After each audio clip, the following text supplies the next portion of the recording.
Hello guys, and welcome back to my YouTube channel.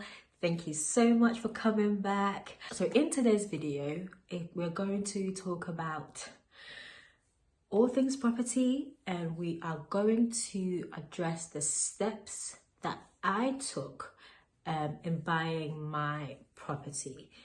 So I've just bought a 3-bedroom property in Kent, and I'm just really going to share my experience and the steps that I took in buying my first property. And also a quick disclaimer, not an advisor, not a mortgage advisor or a financial advisor. So please do seek professional assistance when you are looking to purchase your property. But I believe that this video is going to help a lot of you guys, and a lot of my friends have requested for me to do this, just showing them how really the steps that I took in purchasing my property. So please get yourself a cup of tea, because this video is going to be a little bit long-winded, okay? Because we're really going to break it down and really just telling you guys everything that I did before purchasing my property. Okay. So first things first, that what I did was coming up with a game plan, literally. And what I mean by that is really assessing your current circumstance.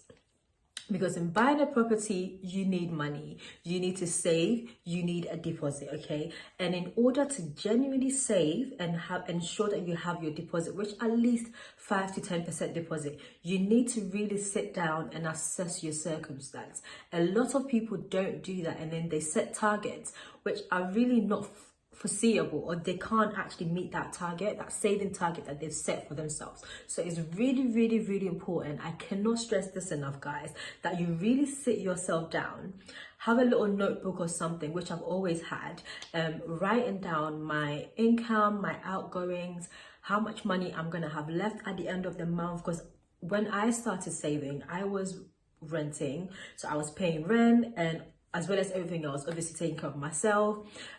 So I was very honest with myself, writing everything down.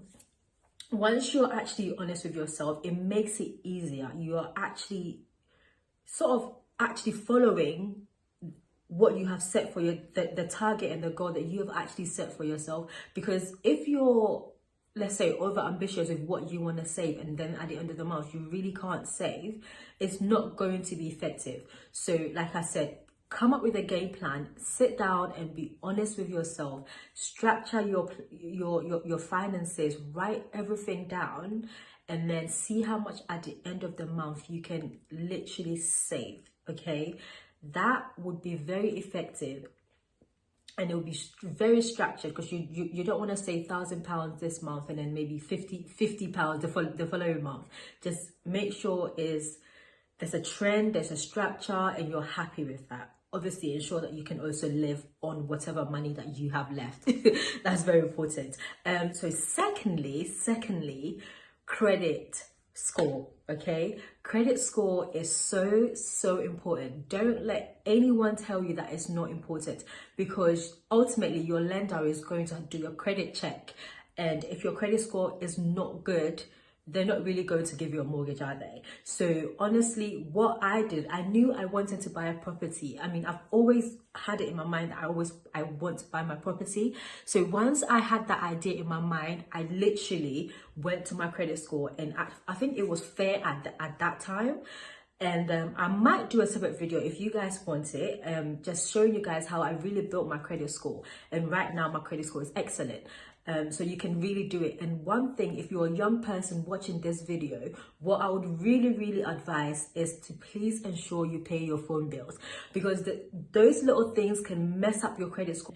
So please ensure that you pay your bills on time. Because if you really want to buy a property, credit score is one of the things that could really fail you. And so please ensure that you fix those things. But I might do a separate video if you guys request for it. I might do a video and show you guys how I built my credit score from fair to excellent. And then third thing, once you have your deposit, your credit score is good, something called agreement in principle. And obviously without agreement in principle, you can't get a mortgage. And then with your agreement in principle is how you know how much the lender is willing to offer you. So with that, you can either approach a broker or you can approach the bank directly. Me being me, I approached the bank directly because I refused to pay £500 or £800 that the broker was quoting me. I refused to do that. Obviously, hindsight, I really should have done that. But yeah, I went directly to my bank. Right, so yeah, like I said, it's really important to ensure you get yourself a mortgage broker. Although I didn't get myself a mortgage broker, it does not mean I did not get the advice that I needed to get from them. I was a bit naughty, so what I did, should I tell you guys this? So what I did was, I called a mortgage broker, got all the information I needed, and didn't pay for the service. Yeah, I was a bit naughty. But yeah, please get yourself a mortgage broker. They would really help you along the way and possibly save you some coins, okay? Possibly save you some coins. I did the 5% deposit with NatWest. So at the time that I applied, they were offering a 5% deposit.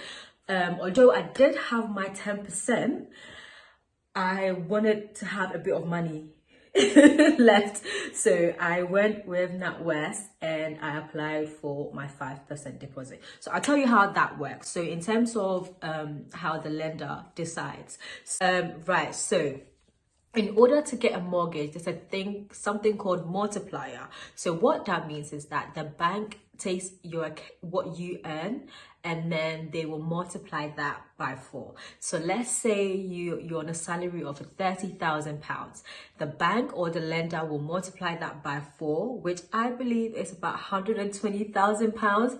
Please do not quote me. Get yourself a calculator and calculate it yourself, all right? Right, so yeah, the bank will multiply that by 4, like I said. So if it comes up to £120,000, that's how much mortgage you can really buy or how much you can afford.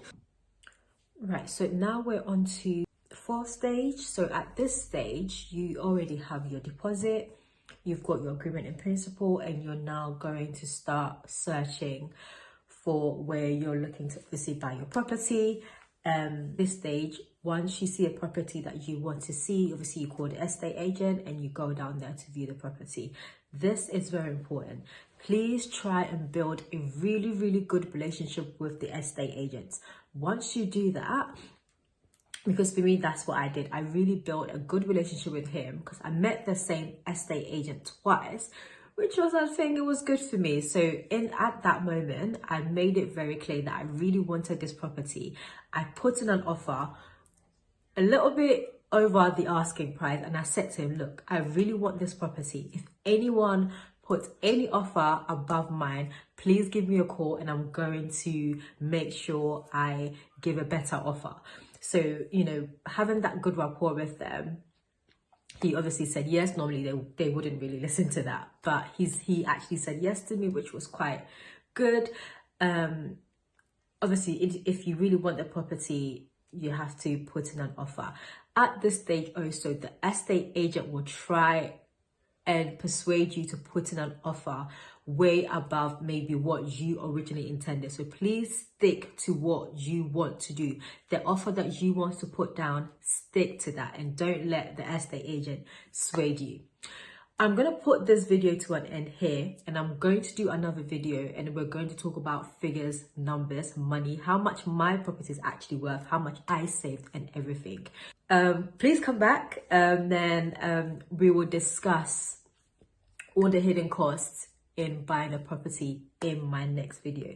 I hope this video was useful, and I'm so sorry it was so long, but yeah, it's needed, and these things you just cannot skip over them. It's very important. So I will see you guys in my next video. Bye.